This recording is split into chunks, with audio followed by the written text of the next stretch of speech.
brought to you by Silver Pumps. Top quality और consistent performance के लिए सिर्फ सिल्वर पंप नाम याद रखना। अब जैसे 8 नगर निगम और 23 नगर पालिकाओं के चुनाव हैं, दिल्ली में विधानसभा के चुनाव हैं, पहले राजस्थान चुनाव में उनको बेल मिली, आदमपुर बाई इलेक्शन के वक्त बेल मिली, पंचायत इलेक्शन के वक्त बेल मिली, जून 2022 में निकाय चुनावों के वक्त बेल मिली। जो सरकार है, जैसे सरकार ने जिससे जो भी काम करवाना है अपने तरीके से करवाती है। अपने डेरे में आकर के कुछ ना कुछ वीडियोस भी उनके आ रहे हैं, तो वो जो उनके रीजंस दिए थे उन्होंने अपनी एप्लीकेशंस में, क्या उसमें लिखा था कि मैं जाकर के अपनी जो मेरे फॉलोअर्स हैं उन्हें मैं थ्रू वीडियो सिस्टम्स एड्रेस करूंगा, क्योंकि ये रीजंस तो एनलिस्टेड नहीं है। ये बातें ज़रूर हैं। मेरे साथ इस समय हैं सिरसा के प्रबुद्ध पत्रकार, उनसे बात करते हैं। डेरा चीफ को जो है इस बार जो 30 दिन की पैरोल मिली है उसमें वो 10 दिन तक सिरसा रहेंगे और 20 दिन तक बरनावा अपने यूपी के आश्रम में जाएंगे। तो आपको इसको किस नजर से देखते हैं, क्योंकि आने वाले दिनों में हरियाणा प्रदेश में निकाय के चुनाव भी होने हैं और मौके पे इस टाइम दिल्ली के चुनाव भी है। देखिए, उनको पैरोल मिलना तो उनका अधिकार है। जिस तरह से कानूनी पहलू है इसमें, जो भी उसके टेक्निकल जो बात है कानूनी, वो सारा उन्होंने उस रास्ते पर चल के ही उनको बेल या मिली होगी। जहाँ तक यहाँ रहने की बात है, उनकी संगत की बात करें तो उनमें खुशी है और कुछ लोगों को एतराज भी है इस पर कि उनको यहाँ पर भेजा गया है। और ख़ासतौर पर जो टाइमिंग है इसकी, कि जो भी चुनाव होता है, हरियाणा का चुनाव था उससे पहले बेल मिली, अब दिल्ली का चुनाव है, यहाँ भी चुनाव है उससे पहले बेल मिली। टाइमिंग पे भी सवाल उठते रहते हैं। हालांकि कानूनी तरीके से जैसे मैं कह रहा हूँ उनको मिली है, ठीक है, और जहाँ वो रहना चाहते हैं, जो उनको अधिकार दिया गया है, कोर्ट ने दिया, वो भी ठीक बात है, उसमें क्या ऐसी कोई बात नहीं है। लेकिन ये टाइमिंग का तो हमेशा सवाल रहेगा ही, और चुनाव में हमेशा कोई वो फर्क डालने की स्थिति में रहे, इस पे भी कोई पुख्ता बात नहीं है। लेकिन कहा यह जाता है कि चुनाव में उनका असर होता है। वो असर इस बार होगा कि नहीं होगा, देखते हैं। अंशुल छत्रपति ने एक प्रेस नोट जारी करके इस बात पे इतराज जताया है। अब ये इत्तेफाकिया नहीं है, हर बार चुनाव के समय पैरोल मिलना इत्तेफाकिया नहीं है। जी बिल्कुल, देखो जैसे उनको 12वीं बार पैरोल मिली है, और अक्सर जो है कहीं ना कहीं किसी राज्य में चुनावों को लेकर जब भी चुनाव हुए तो जैसा सचदेवा जी ने कहा कि टाइमिंग को लेकर सवाल उठते रहे हैं। और अंशुल छत्रपति सहित अनेक जो लोग हैं जो डेरा से जिन्होंने एक लंबी लड़ाई लड़ी कानूनी और उनको सजा करवाई, तो वो इतराज करते रहे हैं और सवाल उठाते रहे हैं। दूसरी बात जो सचदेवा जी ने कहा, अगर वैसे हम देखें, इलेक्शन का कनेक्शन उनकी बेल और पैरोल से रहता है, लेकिन अगर हम अतीत की बात करें तो उनके जेल में पैरोल पर बाहर आने से कभी कहीं कोई डेरा ने प्रत्यक्ष रूप से किसी भी राजनीतिक दल को स्पेसिफिकली कोई समर्थन नहीं दिया, ना ही किसी तरीके का अनुयायियों को कोई ऐलान किया, और सियासी विंग भी इवन बंद कर दी गई है। 2 साल हो गए हैं जो राजनीतिक फैसले लेती थी।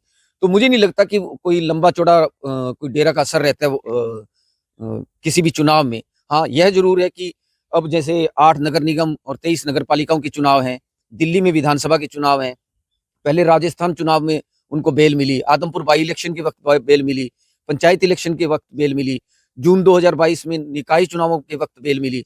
तो वो कहीं ना कहीं टाइमिंग एक रहती है। लेकिन यह भी एक बड़ा सवाल है कि देश जो है हमारा, भारत बहुत बड़ा है, और कहीं ना कहीं चुनाव भी होते रहते हैं, साल भर चुनाव की प्रक्रिया जारी रहती है।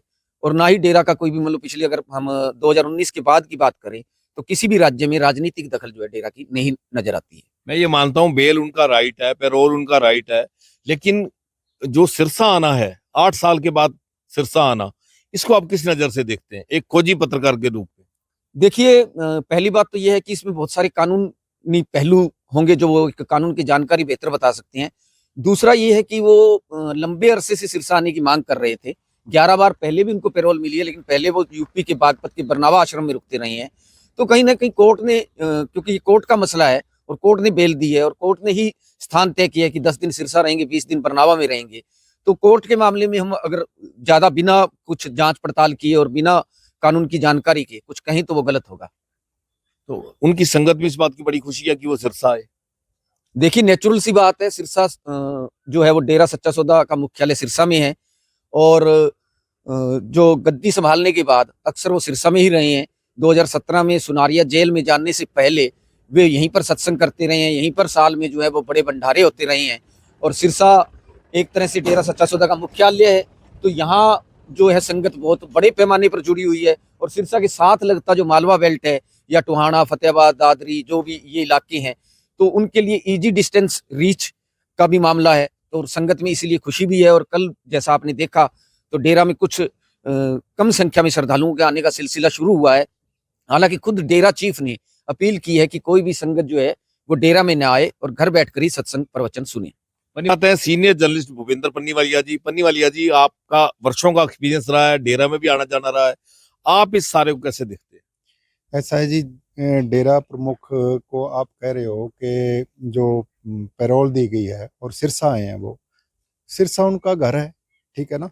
हर आदमी को पैरोल के बाद अपने घर आने का अधिकार तो है ही जी। इसको तो आप डिनाई नहीं कर सकते। दूसरी बात ये है कि आप इसको जोड़ते हैं चुनाव से, कि चुनाव के टाइम ही उनको पैरोल दी जाती है। ये तो राजनीतिक लोगों की बातें हैं। बाकी जो सरकार है, जैसे सरकार ने जिससे जो भी काम करवाना है अपने तरीके से करवाती है। इसमें आप ये भी चलो मान लेते हैं उनकी बात कि थोड़ा बहुत जो चुनावों पर भी इसका प्रभाव पड़ता है।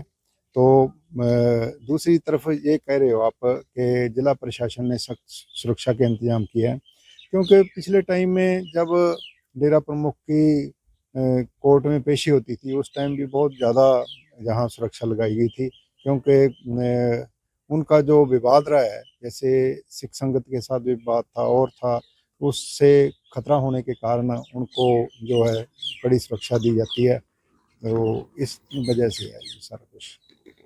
मेरे साथ है सीनियर जर्नलिस्ट गुरजीत मान जी, जो एडवोकेट भी हैं। कानूनी पहलू की अगर मैं बात करूं तो इस पे आपका क्या कहना है? जी बलजीत जी, आप भी एडवोकेट हो और आप जानते हो कि पैरोल बेसिकली सुपरिंटेंडेंट की रिकमेंडेशन पे पहले सीपीओज होते थे, चीफ प्रोबेशन ऑफिसर्स, अब वो पोस्ट नहीं है।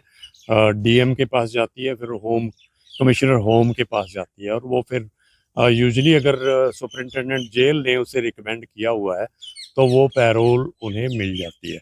लेकिन इसमें पैरोल का रीज़न लिखना पड़ता है, और रीज़न जो वैसे आमतौर पे कानून की किताबों में पढ़ाए जाते हैं वो ये है कि death in the family, marriage in the family, critical sickness in the family, या एक इनटेंजिबल है कि किसी को अपनी खेती संभालनी है। तो बिजनेस के लिए ऐसा नहीं है प्रावधान जी। तो इस तरह का रीज़न उन्होंने क्या दिया, और ये कम से कम ट्रांसपेरेंटली पता लगना चाहिए था, कि ताकि हम इस तरह की चर्चा भी ना करते कि देखिए जी उनके तो ऐसे कुछ हुआ है, इस वजह से उनका राइट है। और दूसरी बात, वो यहाँ आए, ये पैरोल के लिए आप फ्री हैं with in the boundaries of India, कहीं भी जा सकते हैं, कोई ऐसी रिस्ट्रिक्शंस कभी कभी होती हैं, वरना इन नॉर्मल कोर्स ऐसी कोई कंडीशन नहीं होती that you have to stay there.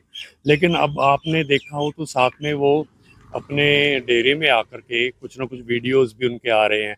तो वो जो उनके रीजंस दिए थे उन्होंने अपनी एप्लीकेशंस में, क्या उसमें लिखा था कि मैं जाकर के अपनी जो मेरे फॉलोअर्स हैं उन्हें मैं थ्रू वीडियो सिस्टम्स एड्रेस करूंगा, क्योंकि ये रीजंस तो एनलिस्टेड नहीं है। ये बातें ज़रूर हैं जिसकी वजह से अक्सर आम सिटीज़न के जो डेरे से नहीं जुड़ा है उसके दिमाग में संशय पैदा होती है, और जिसे सही में सरकार ही बता सकती है कि ये बातें हैं और ये these are the dos and don'ts. जिला प्रशासन के जो इंतजामात है जी, वो बिल्कुल जिम्मेवारी है, ना केवल डेरा प्रमुख आए और अदरवाइज भी अमन चैन बना के रखना जिला पुलिस कप्तान की जिम्मेवारी है। और जब भी उन्हें कोई इन्फॉर्मेशन मिलती है कि अब थोड़ी सेंसिटिव टाइम है तो वो बाकायदा कार्रवाई करते हैं, और उन्हें करनी भी चाहिए। तो ये थे सिरसा के सीनियर जर्नलिस्ट, जिनका कहना है कि सिरसा में डेरा सच्चा सौदा का मुख्यालय है तो उनका यहाँ आना राइट भी बनता है। 700 एकड़ से ज्यादा डेरा के पास खेत हैं, और उस खेतीबाड़ी को संभालने के लिए भी डेरा चीफ आए हैं। और यहाँ जो कल भी हमने देखा था कि संगत के अंदर इस बात का बहुत ज्यादा खुशी है कि उनको अपने गुरु के दर्शन कई सालों के बाद करने को मिल रहे हैं। तो कहने का मतलब मिला जुला असर है। और मैं प्रशासन की बात करूं तो प्रशासन ने बहुत बढ़िया इंतजाम किए हैं। हर गाड़ी को चेक करके, हर व्यक्ति को चेक करके ही वहां जाने दिया जा रहा है। हरियाणा तक के लिए सिरसा से बलजीत सिंह।